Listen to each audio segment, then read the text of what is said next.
ಓಂ ಶ್ರೀ ಗುರುಭ್ಯೋ ನಮಃ. ಓಂ ಅಗಸ್ತ್ಯರಾಯ ನಮಃ. ಎಲ್ಲರಿಗೂ ನಮಸ್ಕಾರ. ನಾನು ನಿಮ್ಮ ಸಾಯಿ ಅಶ್ವಿನ್ ಅಸ್ಟ್ರಾಲಜಿ ಚಾನಲ್ಗೆ ನಿಮ್ಮೆಲ್ಲರಿಗೂ ಸ್ವಾಗತ. ಇವತ್ತು ನಾವು ನೋಡ್ತಕ್ಕಂಥ ವಿಷಯ ಬಹಳ ವಿಶೇಷವಾಗಿರೋ ವಿಷಯ ಏನಂದರೆ, ಎಲ್ಲರೂ ಲವ್ ಮ್ಯಾರೇಜ್, ಯಾರಿಗೆಲ್ಲ ಲವ್ ಮ್ಯಾರೇಜ್ ನಡೆಯುತ್ತೆ, ಲವ್ ಮಾಡ್ತಾರೆ, ಆಮೇಲೆ ಅದು ಮ್ಯಾರೇಜ್ ತನಕ ಎಳ್ಕೊಂಡು ಹೋಗುತ್ತಾ, ಅದು ಎಲ್ಲರಿಗೂ ಪ್ರಶ್ನೆ ಇರುತ್ತೆ. ಸಾಮಾನ್ಯವಾಗಿ ನನ್ನ ಹತ್ರ ಜಾತಕ ಕೇಳಕ್ಕೆ ಬರುವಂಥ ಅವರ ಪೋಷಕರು, ಪೇರೆಂಟ್ಸ್, ಅವ್ರ ಮಕ್ಕಳ ಬಗ್ಗೆ ಕೇಳ್ತಾರೆ. ಅವರಿಗೆ ಲವ್ ಮ್ಯಾರೇಜ್ ನಡೆಯುತ್ತಾ, ಇಲ್ಲ ಅಂದರೆ ಅರೇಂಜ್ ಮ್ಯಾರೇಜ್ ನಡೆಯುತ್ತಾ ಅನ್ನೋದು ಭಾಳ ದೊಡ್ಡ ಕ್ವಶನ್ ಮಾರ್ಕ್ ಇರುತ್ತೆ.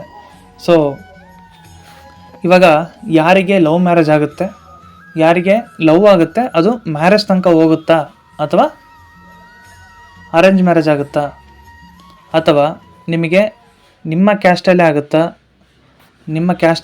ಅಥವಾ ಬೇರೆ ಕ್ಯಾಸ್ಟಲ್ಲಿ ಆಗುತ್ತಾ, ಬೇರೆ ರಿಲಿಜನಲ್ಲಿ ಆಗುತ್ತಾ ಅನ್ನೋದನ್ನು ನಾನು ನಿಮಗೆ ಕಂಪ್ಲೀಟಾಗಿ ಡೀಟೇಲಾಗಿ ನಾನು ನಿಮಗೆ ಯಾವ ಥರ ಗ್ರಹಗತಿಗಳಿದ್ದಾಗ ಈ ಥರ ಎಲ್ಲ ನಡೆಯುತ್ತೆ, ಲವ್ ಮ್ಯಾರೇಜ್ ನಡೆಯುತ್ತೆ, ಅಥವಾ ನಿಮ್ಮ ಕ್ಯಾಸ್ಟಲ್ಲೇ ನಡೆಯುತ್ತಾ, ನಿಮ್ಮ ಸಂಬಂಧಿಕರಲ್ಲೇ, ನಿಮ್ಮ ರಿಲೇಷನ್ನಲ್ಲೇ ನಡೆಯುತ್ತಾ, ಅಥವಾ ಬೇರೆ ರಿಲಿಜಿಯನ್, ಬೇರೆ ಕ್ಯಾಸ್ಟಿಂದ. ಪ್ರೀತಿ ಹುಟ್ಟೋದೆ 5ನೇ ಸ್ಥಾನದಿಂದ. ಪ್ರೀತಿ ಹುಟ್ಟೋದು 5ನೇ ಸ್ಥಾನದಿಂದ ಅಂದರೆ ಮದುವೆ ಆಗೋದು 7ನೇ ಸ್ಥಾನ, ಸಪ್ತಮ ಸ್ಥಾನ ಅಂತಾರೆ. 7ನೇ ಸ್ಥಾನದಲ್ಲಿ ಮದುವೆ ಆಗುತ್ತೆ. 5ರಲ್ಲಿ ಲವ್ ಆಗಿ 7ಕ್ಕೆ ಮುಗಿಯೋದೆ ಲವ್ ಮ್ಯಾರೇಜ್.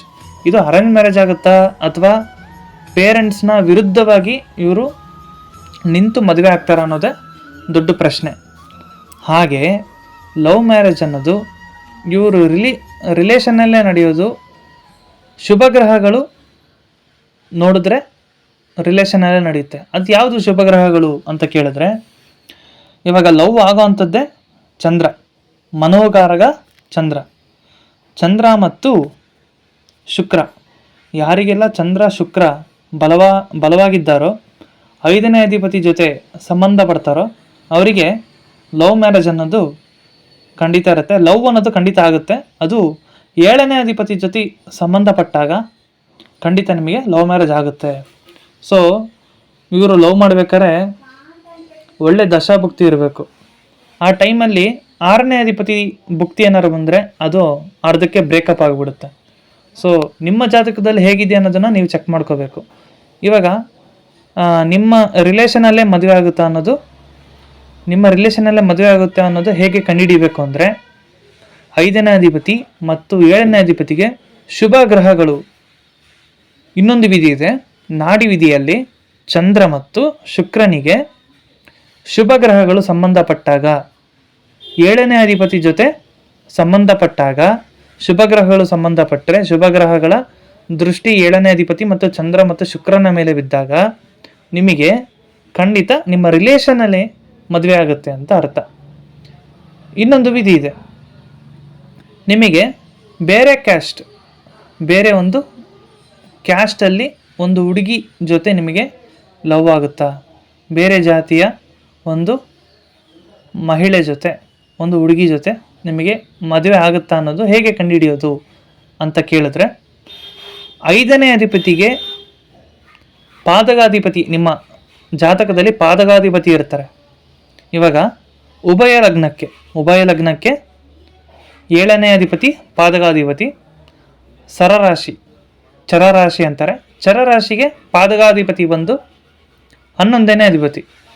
ಸ್ಥಿರ ರಾಶಿಗೆ ಪಾದಕಾಧಿಪತಿ ಬಂದು 9ನೇ ಅಧಿಪತಿ ಶನಿ. ಇವಾಗ ರಿಷಭ ಲಗ್ನ, 9ನೇ ಅಧಿಪತಿ ಪಾದಕಾಧಿಪತಿ. ಅವರು 7ನೇ ಅಧಿಪತಿನ ನೋಡಿದ್ರೆ ನಿಮಗೆ ಬೇರೆ ಕ್ಯಾಸ್ಟ್ ಹುಡುಗಿ ಬಂದು ನಿಮಗೆ ವೈಫ್ ಆಗಿ ಬರ್ತಾರೆ ಅಂತ.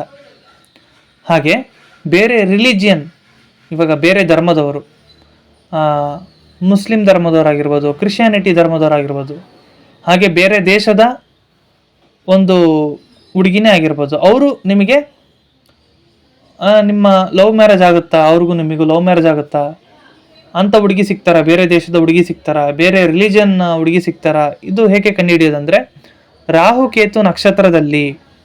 ರಾಹುಕೇತುವಿನ ನಕ್ಷತ್ರದಲ್ಲಿ 5ನೇ ಅಧಿಪತಿ ಸಂಬಂಧಪಟ್ಟಾಗ, 5ನೇ ಅಧಿಪತಿ ಅಥವಾ 7ನೇ ಅಧಿಪತಿ ಸಂಬಂಧಪಟ್ಟಾಗ, 5ನೇ ಅಧಿಪತಿ ರಾಹು ಜೊತೆ ಇದ್ದಾಗ, ಕೇತು ನಕ್ಷತ್ರದಲ್ಲಿ ಇದ್ದಾಗಲೂ ಕೂಡ ಇದು ಖಂಡಿತ ನಿಮಗೆ ಬೇರೆ ರಿಲಿಜನ್ ಹುಡುಗಿ ಜೊತೆ ಅಥವಾ ಹುಡುಗನ ಜೊತೆ ಲವ್ ಮ್ಯಾರೇಜ್ ಆಗುತ್ತೆ. ಇದು ಅಸುರ ಗ್ರಹಗಳೇನಾದ್ರು ನೋಡಿದಾಗ ನಿಮಗೆ ಎಗನೆಸ್ಟಾಗಿ ಮ್ಯಾರೇಜ್ ಆಗುತ್ತೆ.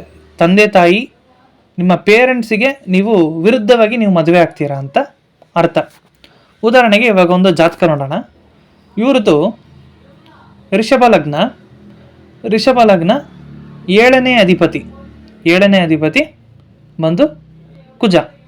ರಿಷಭ ಲಗ್ನ 7ನೇ ಅಧಿಪತಿ ಕುಜ ಬಂದು 10ನೇ ಮನೆಯಲ್ಲಿದ್ದಾರೆ. ಹಾಗೆ ರಾಹು ಬಂದು 10ನೇ ಮನೆಯಲ್ಲಿದ್ದಾರೆ. ರಾಹು 10ನೇ ಮನೆಯಲ್ಲಿ, ಕುಜನೂ 10ನೇ ಮನೆ. ಇವಾಗ ಇವ್ರದ್ದು ಜಾತಕ ಹಾಕಿಲ್ಲ, ಇವ್ರದ್ದು ಜಾತಕ ಹಾಕೋಕ್ಕೆ ಬೇಡ. ಇದು ನಮ್ಮ ಕ್ಲೈಂಟ್ ಅವ್ರದ್ದೊಬ್ರದ್ದು ನಾನು ನೋಡಿದ್ದು. ಸೊ ಇವಾಗ ಇಲ್ಲಿ ಒಂದು ತಿಳ್ಕೊಳ್ಳಿ, ಇವರಿಗೆ 10ನೇ ಮನೆಯಲ್ಲಿ ಕುಜ, ರಾಹುನು ಅಲ್ಲೇ ಇದ್ದಾರೆ. ನಿಂತಿರೋದು ಶತಭಿಷ ನಕ್ಷತ್ರದಲ್ಲಿ 2 ಗ್ರಹ ಒಟ್ಟಿಗೆ ಇದೆ. ಇವಾಗ ಇವರಿಗೆ ಮದುವೆ ಆಗಿದ್ದು ಬಂದು ಇವರು ಕೆಲಸ ಮಾಡುವಂಥ ಜಾಗದಲ್ಲಿ 10ನೇ ಮನೆ ಬಂದು ಜೀವನಸ್ಥಾನ. ಇವರು ಕೆಲಸ ಮಾಡುವಂಥ ಜಾಗದಲ್ಲಿ ಇವರಿಗೆ ಒಬ್ಬರು ಹುಡುಗಿ ಪರಿಚಯ ಆಗಿ ಇವರು ಮದುವೆ ಆಗ್ತಾರೆ.